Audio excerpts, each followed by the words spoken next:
Well, Governor Gavin Newsom is in Brazil right now for the global climate conference. It's called COP30. The conference gathers world leaders to discuss ways to fight climate change and extreme weather events. And our KCRA 3 political director, Ashley Zavala, joins us with what he had to say at the first event of the week. Ashley? Lisa, Governor Gavin Newsom is the highest ranking official from the United States at the United Nations Climate Change Conference because the Trump administration did not send anyone this year. President Donald Trump himself did not attend these conferences in his first term, but he has sent lower level delegations or groups of people to represent him there. Governor Newsom today in São Paulo, Brazil, opened up the week speaking at the Milken Institute's Global Investor Symposium, which you're seeing video of right now. He had about a 30-minute conversation with the Milken Institute's CEO. Newsom there blasted the president for not even sending a note taker. And I apologize for being so partisan here.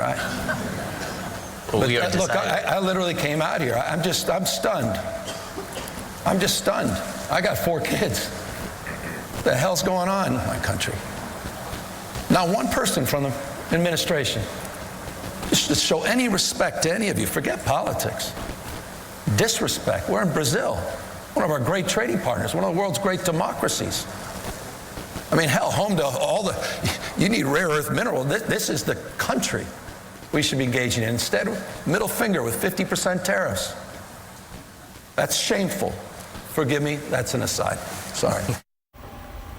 Now, we can expect to see probably a lot more of that this week. We have reached out to the White House for comment. We have yet to hear back, though. Okay, so I mean, the governor was in Texas over the weekend. He's in Brazil now. So what's he doing there, and why? Oh, right, a bit of a victory lap, some might say. The governor isn't taking any major action there in Brazil. He's mainly promoting California's clean air policies and pushes.